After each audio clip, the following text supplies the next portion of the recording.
Start करते हैं बेटा। आज का जो टॉपिक है इसका नाम है प्रॉपर्टीज ऑफ चार्जेस। चार्ज की कौन कौन सी प्रॉपर्टीज होती हैं? चार्ज की सबसे पहली प्रॉपर्टी स्टार्टिंग में बेसिक है, थोड़ी सी इजी प्रॉपर्टीज हैं, डायरेक्ट प्रॉपर्टीज हैं। उसके बाद मैथमेटिकली शुरू हो जाएंगी। हेडिंग डालिए, रजिस्टर खोल लीजिए, हेडिंग डालिए properties of charges. Properties of charges, सबसे पहली प्रॉपर्टी बड़ी बेसिक प्रॉपर्टी जो आप बचपन से पढ़ रहे हो, like charges repel and unlike charges attract. इसको बोलते हैं इंटरैक्शन प्रॉपर्टी। प्रॉपर्टी का नाम से याद रखना, रीजन पेपर में ना ऐसे आ जाता है, हाउ डू चार्जेस इंटरैक्ट। इसका मतलब क्या होता है, उनके बीच में फोर्स कैसी होती है। सो दोनों की फोर्स कैसी होती है, लाइक चार्जेस क्या करते हैं एक दूसरे को रिपेल और अनलाइक चार्जेस क्या करते हैं अट्रैक्ट। तो चार्जेस की interaction property number 1, like charges repel and unlike charges attract. ठीक है, ये तो इजी है, इसमें कोई दिक्कत नहीं। Property number 2, property number 2 conservation property. जैसे एनर्जी में पढ़ते थे कंजर्वेशन, वैसे यहां पे कंजर्वेशन का क्या मतलब होता है, neither be created nor be destroyed, can only be transferred from one body to another.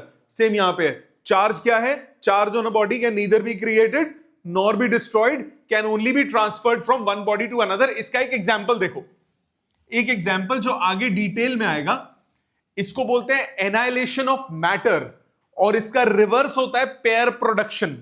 क्या मतलब है, जरा सामने ध्यान दो। इस प्रॉपर्टी का एग्जांपल ये आगे पढ़ोगे मॉडर्न फिजिक्स में, अभी ब्रीफ सिर्फ। इलेक्ट्रॉन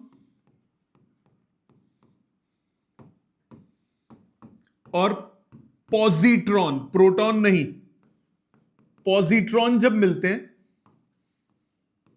तो निकलता है gamma ray photon.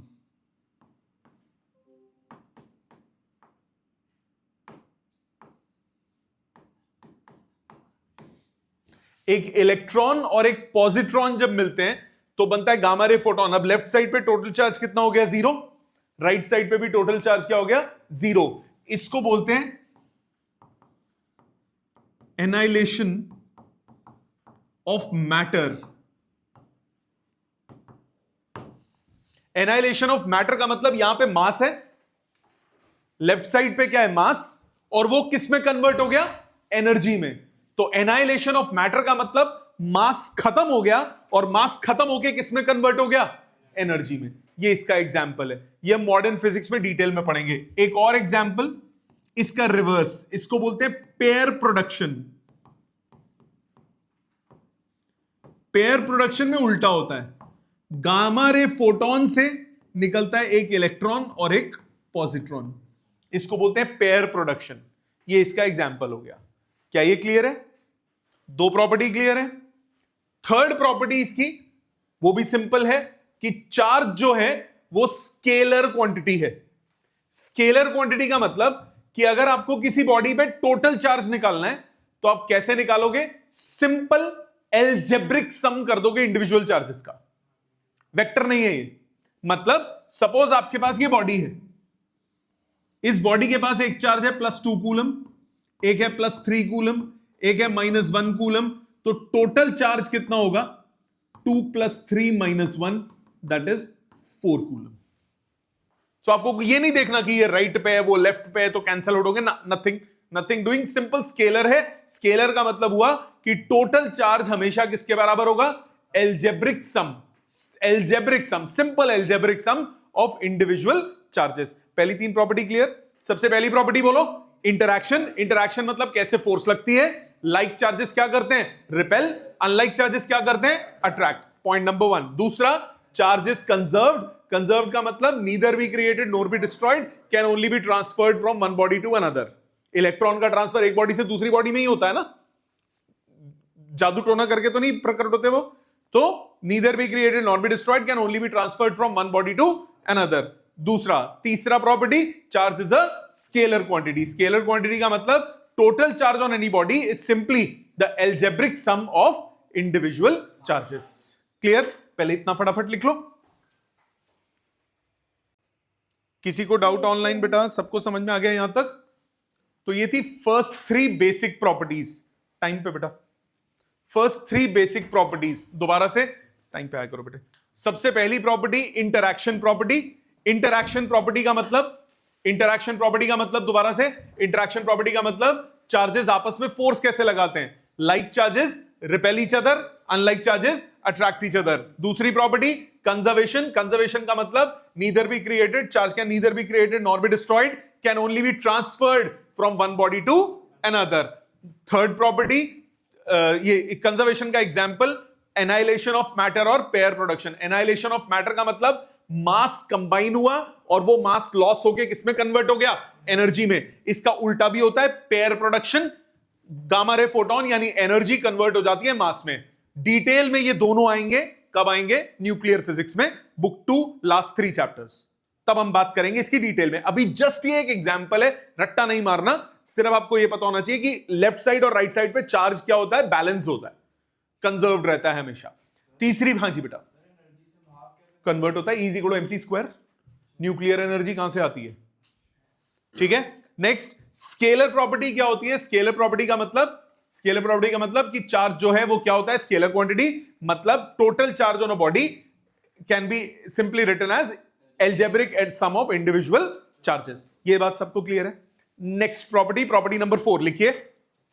Property number 4, charge is invariant. Charge is invariant. Invariant, INVARIANT, invariant. इसका मतलब क्या होता है पहले समझो, फिर लिखवाता हूं। इनवेरिएंट का मतलब है, जैसे आपने 11th में शायद पढ़ा हो, उसमें डायमेंशनल एनालिसिस में एक रिलेशन पढ़ा था, m is equal to m not upon under root of 1 minus v square by c square. कोई बात नहीं। एक होता है आइंस्टाइन थ्योरी ऑफ रिलेटिविटी। उसने क्या बोला, आइंस्टाइन थ्योरी ऑफ रिलेटिविटी ने क्या बोला कि बॉडी का मास, टाइम बेटा, बॉडी का मास, लेंथ, ये सब चीजें, टाइम, इवन टाइम भी किस पे डिपेंड करता है, स्पीड ऑफ द बॉडी पे। मतलब किसी बॉडी के रिस्पेक्ट में टाइम चेंज हो सकता है अगर बॉडी किससे चले, comparable to speed of light से। किसी, ये लेंथ है, अगर ये बॉडी स्पीड से मूव करेगी और इसकी स्पीड कंपेरेबल हो जाए स्पीड ऑफ लाइट के, तो इसकी लेंथ चेंज हो जाएगी, रिलेटिव लेंथ चेंज हो जाएगी। अगर मैं एक बॉडी हूं, मेरा कुछ मास है, मैं अगर स्पीड ऑफ लाइट से ट्रैवल करूं तो मेरा मास बढ़ जाएगा। ये होती है theory of relativity. Mass change होता है, लेंथ चेंज होती है, टाइम चेंज होता है, बट चार्ज कांस्टेंट रहता है। एक बॉडी में कुछ चार्ज है, बॉडी कितनी भी स्पीड से चले उसका चार्ज इंडिपेंडेंट रहेगा स्पीड के, चाहे वो स्पीड ऑफ लाइट के बराबर ही चल पड़े। इसको बोलते हैं invariant property of a charge. लिखिए, चार्जेस इनवेरिएंट, लिखिए, चार्जेस इनवेरिएंट पे लिखिए। Charge on a body, charge on a body is independent, charge on a body is independent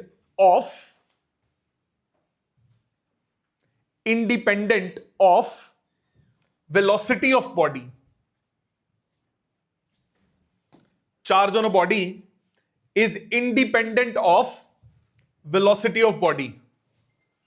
समझो ध्यान से, मतलब whatever may be the velocity of body, चाहे वो comparable to speed of light भी क्यों ना हो, उसका चार्ज क्या रहेगा, सेम।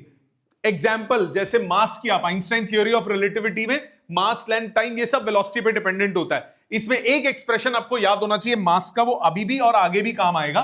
वो रिलेशन होता है m is equal to m not upon under root 1 minus V square by C square.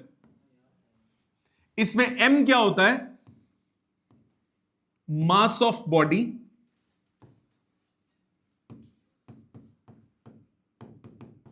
when its velocity is v। m not होता है rest mass of body. Rest mass का मतलब body जब rest पे होगी तो उसका जो मास है। c है वेलोसिटी ऑफ लाइट माने 3 इंटू 10⁸ मीटर्स पर सेकेंड, और v है वेलोसिटी ऑफ बॉडी जो कि चेंज हो सकती है। अब जनरली बॉडी की स्पीड कम होती है, मैं भागूंगा भी 100-200, ज्यादा तेज भाग लिया, रॉकेट लगा लिया अपने पीछे 100-200-300 मीटर्स पर सेकेंड, 3 इंटू 10⁸ के कंपैरिजन में तो नेग्लिजिबल होगा ना, तो ये नेग्लिजिबल होता है, मास एम नॉट चेंज नहीं होता।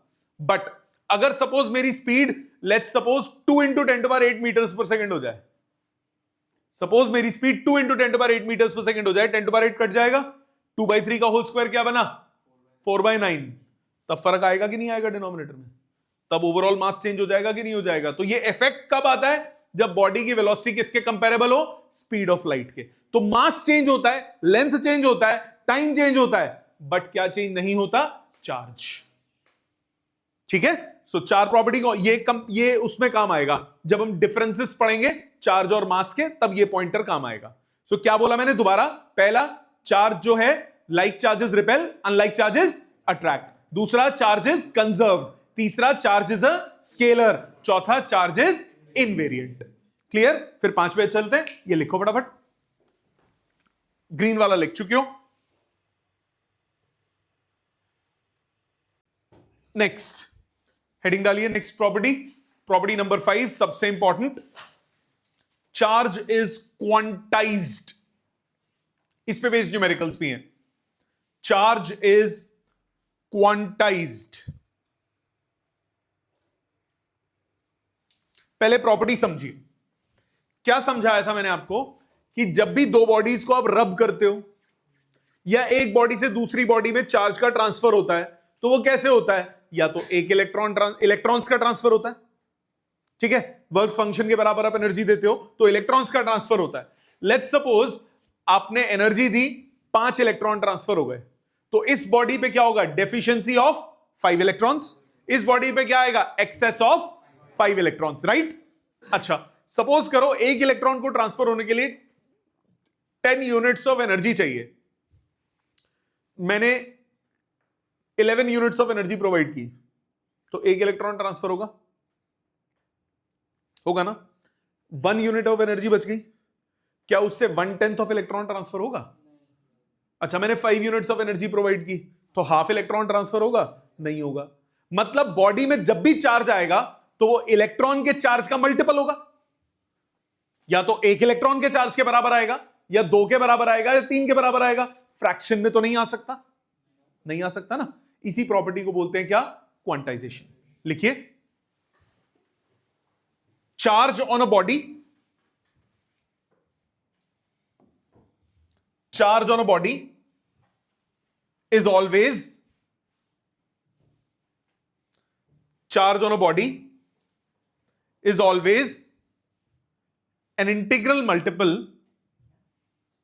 is always an integral multiple of charge on an electron, is always an integral multiple of charge on an electron। जरा बात ध्यान से सुनो, मतलब मैं क्या लिख सकता हूं, किसी भी बॉडी पे जो चार्ज होगा वो या तो पॉजिटिव या नेगेटिव n टाइम्स e होगा। मतलब n क्या है, number of electrons transferred, e क्या है, 1.6 इंटू 10⁻⁻19। प्लस कब यूज करोगे, अगर बॉडी इलेक्ट्रॉन्स को लूज करेगी, माइनस कब यूज करोगे, अगर बॉडी इलेक्ट्रॉन्स को गेन करेगी, राइट। अगर बॉडी लूज करेगी तो क्या हो जाएगा, पॉजिटिव, बॉडी गेन करेगी तो क्या हो जाएगा, नेगेटिव। ठीक है, ऐसा होता क्यों है, सिंपल रीजन, सिर्फ इलेक्ट्रॉन का ट्रांसफर इंटीजर मल्टीपल में हो सकता है, फ्रैक्शन में इलेक्ट्रॉन का ट्रांसफर नहीं हो सकता। क्या ये बात समझ में आ गई। अब इस फॉर्मूले पे बेस्ड क्वेश्चंस करेंगे, इस कुल प्रॉपर्टी को लिख लीजिए फटाफट रीजन के साथ। आ गई समझ सबको बेटा? मुश्किल तो नहीं लगा? तो यही 5 प्रॉपर्टीज है बेसिक। कौन सी? चार्जेस, पहला इंटरेक्शन वाली, like charges repel unlike attract. दूसरी चार्जेस कंजर्व्ड। तीसरी चार्जेस स्केलर, स्केलर बोल दो, कई बार इसको ऐसे भी बोल देते हैं चार्जेस एडिटिव इन नेचर, कि सिंपल आप एल्जेब्रिक एडिशन कर सकते हो। चौथी चार्जेस इनवेरिएंट। पांचवी चार्जेस क्वांटाइज्ड। क्वांटाइजेशन का मतलब कि किसी भी बॉडी पे चार्ज जो होगा वो मल्टीपल ऑफ इलेक्ट्रॉन के चार्ज होगा, इंटीजर मल्टीपल ऑफ इलेक्ट्रॉन का चार्ज, फ्रैक्शन में नहीं हो सकता। प्लस कब यूज करोगे? जब बॉडी इलेक्ट्रॉन्स को क्या करेगी? लूज। माइनस कब यूज करोगे? जब बॉडी इलेक्ट्रॉन्स को क्या करेगी? गेन। नो प्रॉब्लम यहां तक। अब इसके न्यूमेरिकल्स देखते हैं। सामने देखो, पहले एक दो मैं करता हूं, आपसे भी करवाऊंगा, श्री गणेश आप भी करोगे इसका। पहले बड़े सिंपल से Q2 से क्वेश्चन 10th में किए होंगे ऐसे। पहला क्वेश्चन देखो, how many electrons constitute 5 coulomb of charge? कितने इलेक्ट्रॉन्स कॉन्स्टिट्यूट करेंगे 5 कूलम चार्ज? तो आपको क्या निकालना होगा? कितने number of electron 5 coulomb charge बनाएंगे? तो चार्ज कितना हुआ? 5 कूलम। चार्ज कितना हुआ? 5 कूलम। नंबर आपको निकालना है। E की वैल्यू बचपन से पता है, क्या फॉर्मूला लगेगा? Q is equal to NE। N कितना हो गया? Q by E। Q की वैल्यू 5, N की value 1.6 into 10 to the power minus 19। Right? कोई दिक्कत नहीं? पक्का? तो सॉल्व करो। 50 बाई 16, 50 बाई 16 हो गया 50 बाई 16 8.33 कैसे आएगा बेटा? 50 बाई 16 बोल रहा हूं। 25 बाई 8, 25 बाई 8 कितना हुआ? 3 पॉइंट समथिंग हुआ यार। 3.2 के आसपास into 10 to the power 19 electrons. Exact निकालते हैं ना, 50 बाई 16 है ना, तो ये हो गया 25 बाई 8, 8 या 24, 3.125 पूरा लिखना पड़ेगा। ठीक है, ये तो इजी क्वेश्चन है। अब इसमें इसी टाइप के क्वेश्चन में थोड़ा सा सोचना, वो ये है राइट साइड पे, जरा ध्यान दो। आपसे करवाऊंगा, टेंशन ना लो, ये कॉपी करने का टाइम नहीं है, घर पे करने के लिए खूब सारे क्वेश्चंस हैं। Next, a polythene piece rubbed with wool is found to have negative charge of इतना। polythene piece rubbed with wool is found to have negative charge। polythene piece rubbed with wool is found to have negative charge, मतलब electron कहां से कहां transfer हुए होंगे? Wool से polythene, right? क्योंकि polythene piece के पास चार्ज क्या आया? Negative. So charge on polythene, polythene पे चार्ज हुआ -2 into 10 to the power minus 16 coulombs. अच्छा जी, यानी वुल पे चार्ज कितना होगा? प्लस होगा। चार्ज कितना होगा? +2 इंटू 10 टू पावर माइनस 16। मानते हो बेटा? एक जितना लूज करेगा दूसरा उतना ही क्या करता है? गेन। अच्छा, फाइंड चार्ज ऑन वुल। लो जी, फर्स्ट पार्ट तो हो गया, फर्स्ट पार्ट हो गया। Second part, number of electrons transferred from which to which? किदे चो किदेच इलेक्ट्रॉन जाएंगे? बताओ जी। फ्रॉम वुल टू पॉलिथिन, क्योंकि वुल में क्या आ रहा है? पॉजिटिव, पॉलिथिन पे क्या आ रहा है? नेगेटिव। सो पहले सेकेंड पार्ट के लिए लगाओ Q is equal to NE। So N आ गया charge value wise, Q into 10 to power minus 16, E की value 1.6 into 10 to the power minus 19। 20 by 16, 5 by 4, 1.25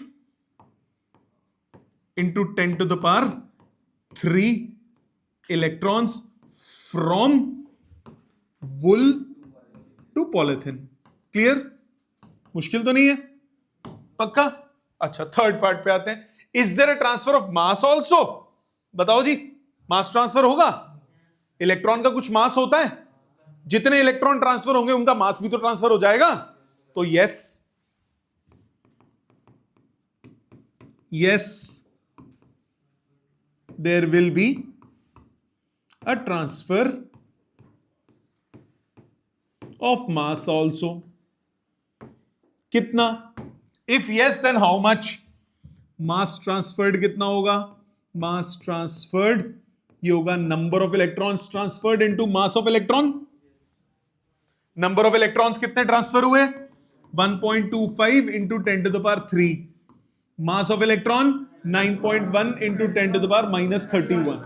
calculate हो जाएगा, इतना केजी रिजल्ट आ जाएगा। इजी। ये दो तो फुद्दू टाइप के क्वेश्चन है जो सीधा फॉर्मूला बेस्ड आते हैं। अब लगाते हैं केमिस्ट्री थोड़ी सी इसमें।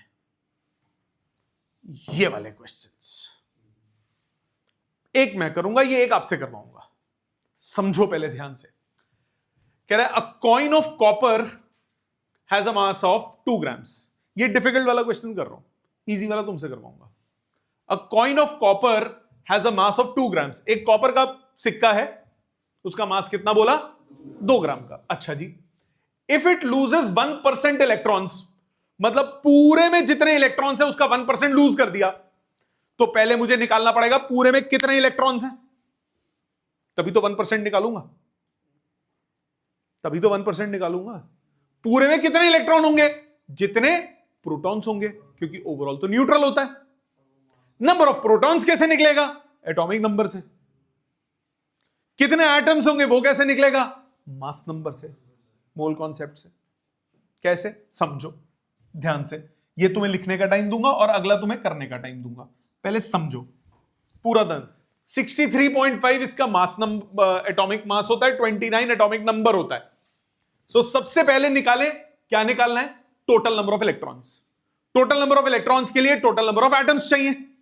तो सबसे पहले 1 mole of copper, that is 63.5 grams of copper contains 6.023 into 10 to the power 23 atoms of copper। मानते हो बेटा? अब अगर ये कॉपर की जगह कुछ और होता, लेट्स सपोज H2 होता, हाइड्रोजन होता, H नहीं H2, तो मैं एटम की जगह क्या लिखता? मॉलिक्यूल लिखता। तो शब्दों का चयन ध्यान से। 1 मोल यानी एटॉमिक मास, एटॉमिक मास में इतने एटम्स, कितना मास है? 2 gram. Therefore 2 grams of copper contains 6, simplicity के लिए इसको 6 इंटू ले लेते हैं, 6 इंटू 10 टू पावर 23। ये है क्या वैल्यू? ये एवोगैड्रोस नंबर है। 6 into 10 to power 23 divided by 63.5 into 2 atoms. मानते हो? अब एक एटम में कितने इलेक्ट्रॉन्स होंगे? Number of electrons in 1 atom of copper वो होंगे 29, which is equal to number of protons, मतलब एटॉमिक नंबर। मानते हो ना? एक एटम में न्यूक्लियस होता है, एटम में साइड में इलेक्ट्रॉन्स घूम रहे होते हैं। न्यूक्लियस में कितने प्रोटॉन्स होते हैं? एटॉमिक नंबर के बराबर। जितने प्रोटॉन्स होते हैं आसपास में उतने ही इलेक्ट्रॉन घूम रहे होते हैं कि नहीं घूम रहे होते हैं? तो जितना एटॉमिक नंबर होगा उतने इलेक्ट्रॉन्स होंगे किसमें? एक एटम में। Therefore total number of electrons वो कितना हो गया? 6 इंटू 10, इसको 12 into 10 to power 23 upon 63.5 into 29 electrons. ये टोटल आए। अब क्वेश्चन पे देखो, 1% उसने लूज किए, मतलब नंबर ऑफ इलेक्ट्रॉन्स लॉस्ट कितना होगा? नंबर ऑफ इलेक्ट्रॉन्स लॉस्ट वो हो गया 1% ऑफ टोटल इलेक्ट्रॉन्स, मतलब 12 into 10 to power 23 upon 63.5 into 29 divided by 100। So 12 into 29 upon 63.5 into 10 to power 21 electrons ये लूज हुए। एन आ गया, एन आ गया। क्या करोगे? चार्ज निकालना है। चार्ज कैसे निकलता है? Q is equal to NE। Positive होगा क्योंकि लूज हुए, तो चार्ज कितना हुआ? 12 into 29 into 10 to the power 21 upon 63.5 into 1.6 into 10 to the power -19। मानते हो? तो सॉल्व कर लो, इसको सॉल्व करो, कैलकुलेट करते हैं। एक मिनट, कैलकुलेटर से कर देता हूं। आपके पास आया 12 इंटू 29 इंटू 1.6 इंटू 100 बचा, डिवाइडेड बाय 63.5, आंसर आता है 876.85। पॉजिटिव। समझ में आई बात? लॉजिकली क्लियर हुआ कि कैसे खेलना है इस टाइप के क्वेश्चंस को? इंपॉर्टेंट है ये। दोबारा मैंने बोला 1 मोल ऑफ कॉपर में कितने एटम्स होते हैं? Avogadro's number. तो कितने ग्राम्स ऑफ कॉपर है? 2 ग्राम्स। 2 ग्राम में कितने एटम्स होंगे वो निकाल लिए। एक एटम में कितने इलेक्ट्रॉन्स होते हैं? एटॉमिक नंबर के बराबर। एक एटम में एटॉमिक नंबर के बराबर है तो टोटल नंबर ऑफ इलेक्ट्रॉन्स के लिए क्या करोगे? मल्टीप्लाई कर दोगे। टोटल नंबर के लिए क्या कर दोगे? मल्टीप्लाई कर दोगे। टोटल इलेक्ट्रॉन्स आ गए, लूज कितने हुए? इसका 1%, उसका 1% निकाला, लॉस्ट आया, फिर Q इक्वल टू NE लगा दिया। आई समझ? पहले ये लिखो तमीज से, उसके बाद ये वाला अटेम्प्ट करो। पहले वो लिखो तमीज से, फिर ये अटेम्प्ट करो। 5 मिनट्स हैं आपके पास। चलिए स्टेप्स चेक कीजिए। क्वेश्चन कह रहा है find total amount of positive and negative charge on 5 grams of copper, 5 grams of iron. Total amount of positive and negative charge, तो जितना पॉजिटिव उतना नेगेटिव होता है, तो कोई भी एक निकाल लूं, काम हो जाएगा। क्या करोगे? सबसे पहले total amount of positive and negative charge के लिए सबसे पहले बोलोगे 56 grams of iron contains 6 into 10 to the power 23 atoms. यहां पे भी वर्ड यूज होगा एटम्स। 56 ग्राम, कितने ग्राम बोला है? 5 grams. So 5 grams of iron contains 6 into 10 to the power 23 divided by 56 into 5 atoms। मानते हो? ये टोटल नंबर ऑफ एटम्स आए। आपको अब टोटल नंबर ऑफ इलेक्ट्रॉन्स या प्रोटॉन्स चाहिए। टोटल नंबर ऑफ इलेक्ट्रॉन्स या प्रोटॉन्स चाहिए। अब आप क्या बोलोगे? 1 atom of iron contains 26 protons और इलेक्ट्रॉन्स। यस और नो? मतलब टोटल नंबर ऑफ इलेक्ट्रॉन्स और प्रोटॉन्स कितने हो गए? 6 5 30 into 10 to the power 23 divided by 56 into 26। ये सुनो, ये टोटल हुआ, तो चार्ज कितना होगा? प्लस या माइनस NE।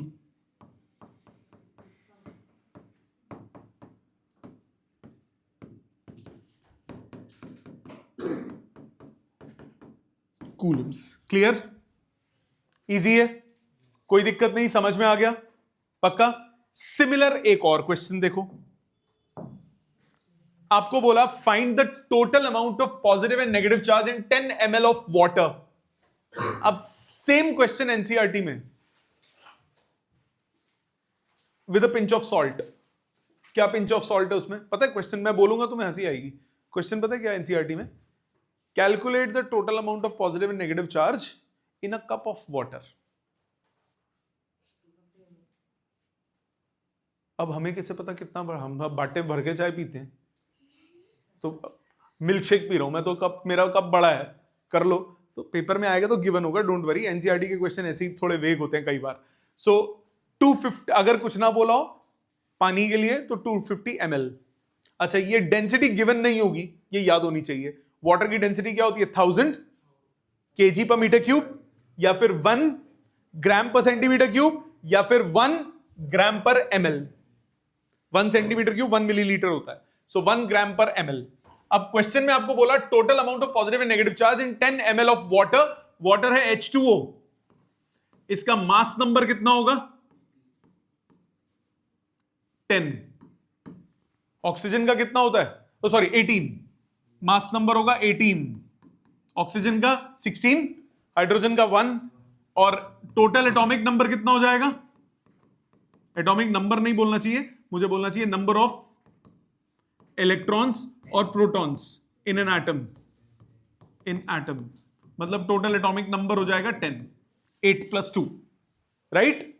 अब आ जाओ इधर भी सेम कॉन्सेप्ट, पहले क्या बोलोगे 18 grams of H2O contains 6 × 10⁻23 molecules of H2O, atoms नहीं, क्या बोलोगे मॉलिक्यूल्स, ये शब्दों का ध्यान से। दूसरी बात कितना बोला है 10 ml, so 10 grams of H2O, 10 ml का मतलब कितना हुआ 10 ग्राम्स, क्योंकि 1 ग्राम पर ml होती है डेंसिटी, तो जितना ग्राम उतना ही, जितना ml उतना ही grams, so 10 grams of H2O contains 6 × 10⁻23 divided by 18 × 10 molecules of H2O, 6 3 18, तो ये आ गया 1/3 × 10⁻24 मॉलिक्यूल्स ऑफ H2O। ये आ गए मॉलिक्यूल्स, आपको क्या निकालना है electrons, total amount of positive and negative charge, so total number of electrons और protons in 1 molecule of H2O वो होते हैं 10, therefore total amount, total number of electrons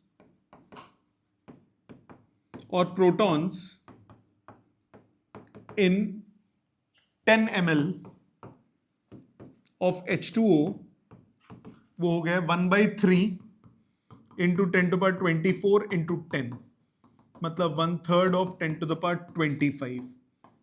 यहां तक बात क्लियर। ये टोटल नंबर आया, चार्ज कैसे निकालोगे, प्लस या माइनस एनी, सो प्लस और माइनस, n इज 1/3 × 10⁻25 × 1.6 × 10⁻19, सो इतना सिंपल सी कैलकुलेशन आ जाएगी। मेथड क्लियर है, कंसेप्ट तीनों का सेम ही है ना, सो लॉजिकली आपको पता होना चाहिए, ठीक है, समझ में आया। जितना अभी हमने पढ़ा उस पे बेस्ड आती है एक चीज और, ये सीबीएसई सिलेबस में नहीं है, बट एक छोटी सी बात, क्या छोटी सी बात, एनसीईआरटी में बैक एक्सरसाइज में क्वेश्चन नंबर 29 या 30 वो इस पे बेस्ड है, उसमें रेफरेंस है इसका, उसमें सारी डिटेलिंग दी हुई है, तो अगर तो पेपर में ये बना तो हो सकता है केस स्टडी की फॉर्म में बन के आ जाए। जैसे इस साल के बोर्ड के पेपर में एक आउट ऑफ कोर्स टॉपिक आया था, बट उसने नाम नहीं लिया, उसने उसे केस स्टडी की फॉर्म में बना दिया, नोट्स में है मेरे वो टॉपिक, वो केस स्टडी की फॉर्म में आ गया, न्यूटन्स डिस्प्लेसमेंट मेथड बोलते हैं, ऑप्टिक्स का है वो इस साल के बोर्ड के पेपर में आया था, बट वो भी सिलेबस में नहीं है। आप मेरे पुराने नोट्स देखोगे पिछले साल के, तो मैंने स्टार लगा के लिखा हुआ है not in CBSE syllabus, but वो क्लास में कराया हुआ है, केस स्टडी की फॉर्म में आ गया, वो कॉन्सेप्ट है कोर्स में, बट केस स्टडी की फॉर्म में उसने बना दिया। तो इस तरह से बन सकती हैं चीजें, तो एक्स्ट्रा पोर्शन को प्लीज अच्छे से ध्यान से समझा करो। क्वार्क्स होते क्या है, मैंने आपको क्या बोला, किसी भी बॉडी पे जो चार्ज आएगा वो हमेशा इंटीजर मल्टीपल होगा इलेक्ट्रॉन के चार्ज का, राइट। फ्रैक्शन में चार्ज नहीं हो सकता, फ्रैक्शन में चार्ज नहीं हो सकता, बट फंडामेंटल पार्टिकल्स भी तो किसी चीज से बने होंगे, जिस चीज से वो बने होंगे वो फ्रैक्शन में होगा, और उन फ्रैक्शनल चार्जेस को क्या बोलते हैं, क्वार्क्स। जी ठीक है। Protons, quark is an elementary particle which makes up hadrons, the most stable of which are protons and neutrons। तो प्रोटॉन्स और न्यूट्रॉन्स hadrons होते हैं, इलेक्ट्रॉन अलग है। प्रोटॉन्स और न्यूट्रॉन जिससे बनते हैं वो है हेड्रॉन्स, इलेक्ट्रॉन्स नहीं. Atoms are made of protons, neutrons and electrons. It was once thought that all three of these were fundamental particles which cannot be broken up into anything smaller. But after the invention of a particle accelerator क्या होता है? वो speed पे particles को लाता है. तो दो प्रोटॉन्स को हाई स्पीड पे कोलाइड कराया तो वो टूट जाएंगे, तो वो भी सब एटॉम और छोटे बन जाएंगे. तो उसके बाद it was discovered that electrons are fundamental particles. Very major point, electrons fundamental है, ये नहीं टूटते, but neutrons and protons are not. Neutrons and protons are made up of quarks which are held together by gluons. बड़े होके सब पढ़ोगे, अभी हमें टर्म्स की याद नहीं रखनी. अभी हमें पहला पॉइंट क्या काम आया कि इलेक्ट्रॉन फंडामेंटल होता है, बट प्रोटॉन और न्यूट्रॉन किससे बने होते हैं? क्वार्क्स से बने होते हैं. There are 6 type of quarks. These are called flavors. Flavor. Up, down, strange, charm, top, bottom. याद नहीं करना, पता होना चाहिए. 6 होते हैं. Up, charm and top quarks have charge +2/3e, while down, strange and bottom star quarks have charge -1/3e. NCERT में जो क्वेश्चन है उसमें सिर्फ 2 का नाम लिया है, अप क्वार्क और डाउन क्वार्क. डाउन कहां गया? ये रहा. एनसीईआरटी में क्वेश्चन ऐसे है, उसने बोला अप क्वार्क होता है, उसका चार्ज है +2/3 ऑफ चार्ज ऑफ इलेक्ट्रॉन, जो कि मैंने यहां बोला हुआ है. डाउन क्वार्क होता है जिसका चार्ज है -1/3 ऑफ इलेक्ट्रॉन. कहता है बताओ प्रोटॉन किससे बना हो सकता है? एक रफ एस्टिमेट बताओ, प्रोटॉन किससे बना हो सकता है? प्रोटॉन का चार्ज कितना होता है? प्रोटॉन का होता है +E. तो +E कैसे बना सकता हूं? 2 अप मिला दूं, एक डाउन मिला दूं.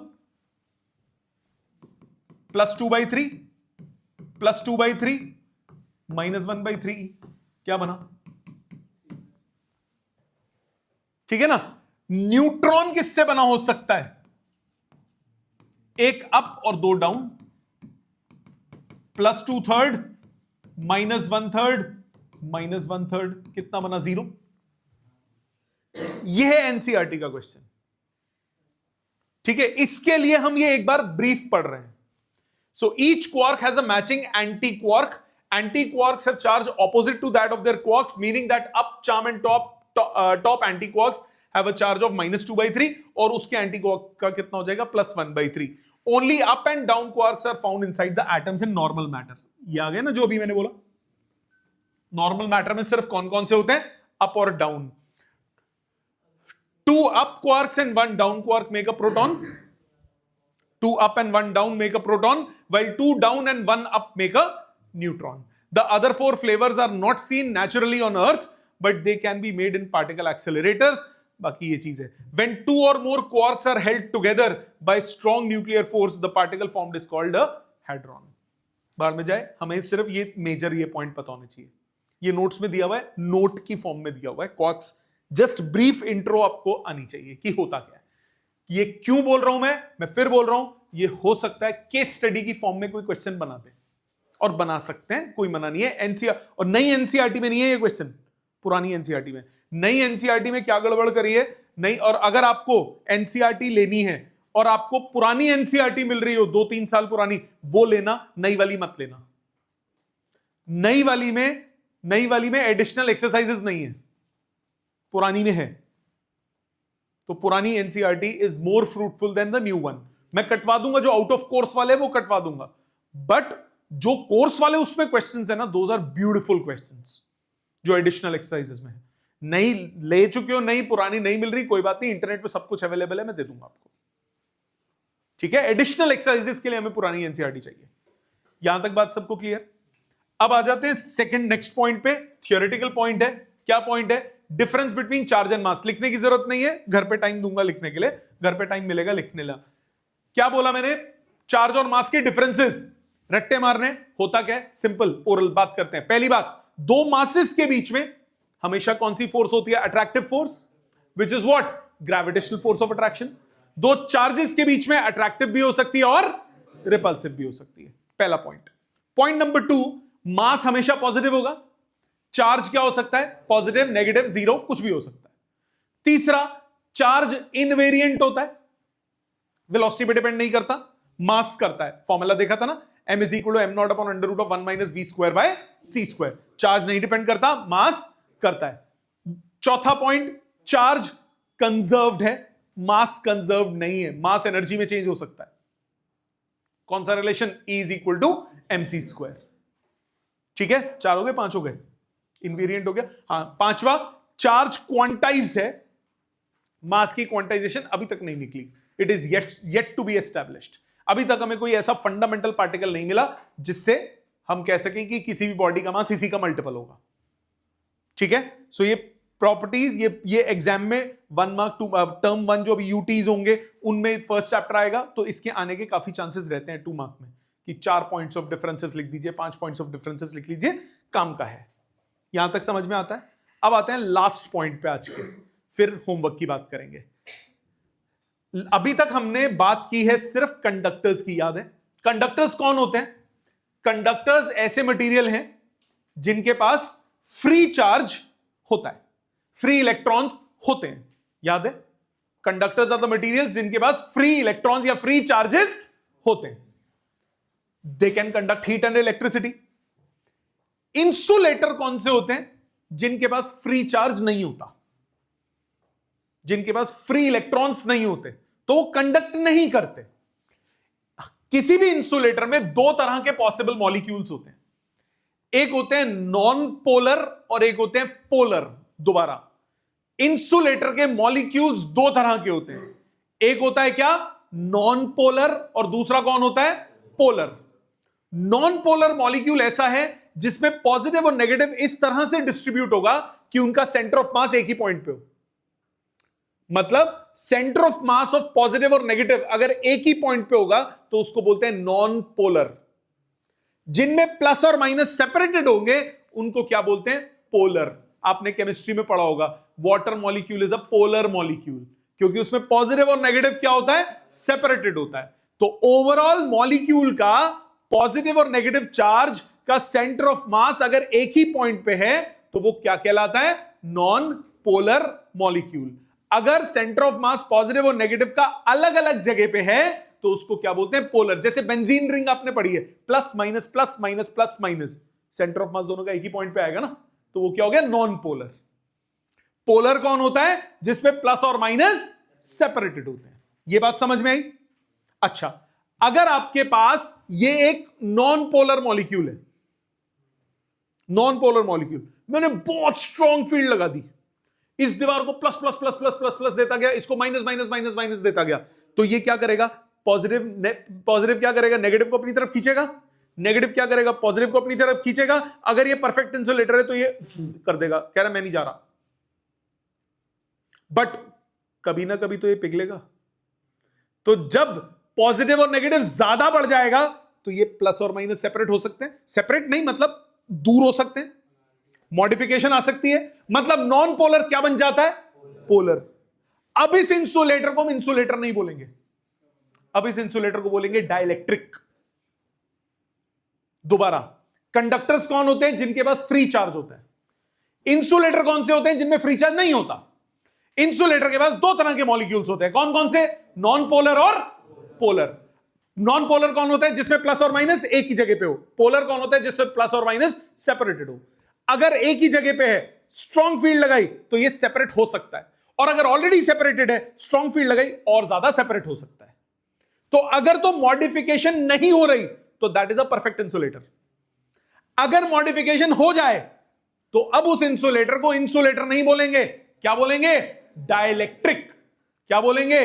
डाइलेक्ट्रिक। तो डाइलेक्ट्रिक क्या होता है? इंसुलेटर होता है which can pass electrical effect without conducting. Conduction नहीं हुई, सिर्फ मॉडिफिकेशन हुई है। तो डाइलेक्ट्रिक्स कौन होते हैं? इंसुलेटर्स होते हैं which can pass electric effect. देखो, पहला मैंने बोला conductors material which have free electrons, insulators materials which does not have free electrons. Type कौन से होते हैं मॉलिक्यूल्स के? पोलर और नॉन पोलर। पोलर कौन सा होता है? जिसमें पॉजिटिव और नेगेटिव सेपरेटेड होता है।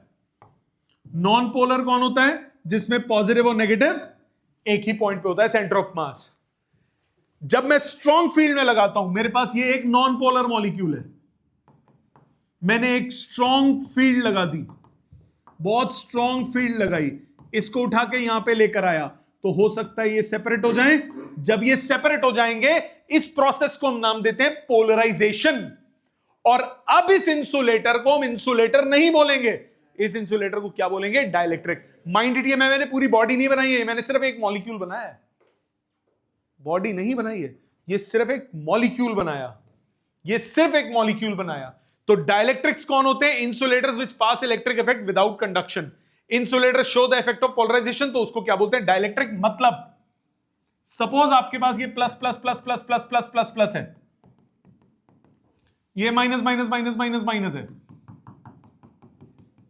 आपने यहां पे एक इंसुलेटर यानी डाइलेक्ट्रिक को रख दिया, ये एक डाइलेक्ट्रिक है, तो इसमें होगा क्या? जितने भी मॉलिक्यूल्स होंगे वो पोलराइज हो जाएंगे, minus plus minus plus minus plus minus plus minus plus minus plus.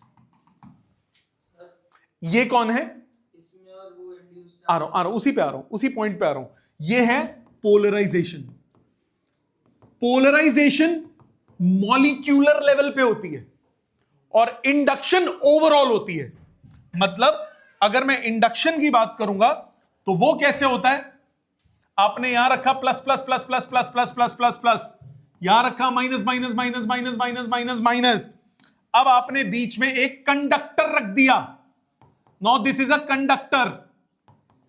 यहां पूरे में नेगेटिव इकट्ठा हो गया, यहां पॉजिटिव इकट्ठा हो गया। This process is induction. तो कंडक्टर क्या शो करते हैं? इंडक्शन। इंसुलेटर्स क्या शो करते हैं? पोलराइजेशन। इंडक्शन में कंडक्टर्स के पास फ्री चार्ज होता है, चार्ज सेपरेट हो सकता है। इंसुलेटर के पास फ्री चार्ज नहीं होता, उसके सारे मॉलिक्यूल्स अपनी जगह पे खड़े खड़े क्या हो जाते हैं? पोलराइज हो जाते हैं। So that's the major difference. Point number 2, कल एक मैंने एग्जांपल लिया था, ये मेरे पास एक बलून है, मैंने जोर से रब किया, चार्ज हो गया बाय फ्रिक्शन, ठीक है, चार्ज हो गया बाय फ्रिक्शन। अब मैं उसको एक, ये इंसुलेटिंग बॉल है सपोज, पिछली क्लास में कंडक्टिंग बॉल थी, आज इंसुलेटिंग बॉल है मेरे पास, मैं इंसुलेटर के पास लेकर आया। अब इस इंसुलेटर में क्या होगा? पोलराइजेशन। अब इस इंसुलेटर में क्या होगा? पोलराइजेशन। जब टच कर दूंगा कंडक्शन नहीं होगी क्योंकि ये इंसुलेटर है, पोलराइजेशन अभी भी रहेगी। अभी मतलब ये दीवार है, मैंने इसके साथ टच कर दिया, पोलराइजेशन अभी भी रहेगी, तो वो चिपक जाएगा। तो कंडक्टर पे कंडक्शन हो जाती है, गिर जाता है। पोलराइजेशन में क्या होगा? पोलराइजेशन ही रहेगी और वो चिपक जाएगा। एग्जाम्पल, कंघी लो, सुबह अच्छे से कंघी करो ड्राई बालों पे, और छोटे छोटे बिट्स ऑफ पेपर के पीसेस ले लो, उनको पास लेकर आओ, पेपर के पीसेस को अट्रैक्ट कर लेती है कॉम्ब। क्यों करती है? पेपर क्या है? इंसुलेटर। वहां पे क्या होगा? पोलराइजेशन। समझ में आई? अगर वो इंसुलेटर ना होता, कंडक्टर होता, तो अट्रैक्ट तो कर लेता, चिपकने के बाद वैसे ही अलग हो जाता, क्योंकि क्या हो जाती? कंडक्शन हो जाती। सो दोनों में फर्क है। कंडक्टर्स क्या शो करते हैं? इंडक्शन। इंसुलेटर्स क्या शो करते हैं? पोलराइजेशन। समझ में आई बात अच्छे से? नहीं, टच होने के बाद अलग हो जाता है। दोनों का विशेषताएं फर्क है, दोनों की प्रॉपर्टीज अलग है, दोनों का काम करने का तरीका अलग है। इंडक्शन में ज्यादा चार्जेस होंगे, स्ट्रॉन्गर होगी, ये कम होगी क्योंकि ये सिर्फ कॉर्नर का इफेक्ट आएगा। ठीक है ना? समझ में आई बात? और ये जरूरी भी नहीं है सब करें, वो इंसुलेटर नहीं करेगा जिसके मॉलिक्यूल ज्यादा स्ट्रांगली अटैच्ड होंगे। यस, जो परफेक्ट इंसुलेटर होगा कभी ना कभी तो पिघलेगा, पर जब वो पिघलेगा तब देखी जाएगी। ठीक है, अभी तो सख्त लौंडा है। समझ में आई बात? तो वो इंसुलेटर जो सख्त लौंडा हो, मतलब जिसमें पोलराइजेशन ना हो, वो है कौन? Perfect insulator. जो इंसुलेटर क्या शो कर दे? पोलराइजेशन, वो इंसुलेटर क्या कहलाता है? डाइलेक्ट्रिक। स्टेटमेंट वाइज इसको क्या बोलते हैं? Insulators which pass electrical effect without conducting, उनको हम क्या बोलते हैं? डाइलेक्ट्रिक्स। समझ में आई बात? होमवर्क आज का बहुत ही छोटा सा है। असाइनमेंट का टॉपिक 1.6 कॉन्सेप्चुअल्स हैं, टॉपिक 1.7 न्यूमेरिकल्स हैं। 70 के आसपास टोटल हैं ये मुझे अगली क्लास में अटेम्प्ट चाहिए सारे। नेक्स्ट क्लास में मुझे सबके अटेम्प्ट चाहिए ये। ठीक है जी? जयराम जी की।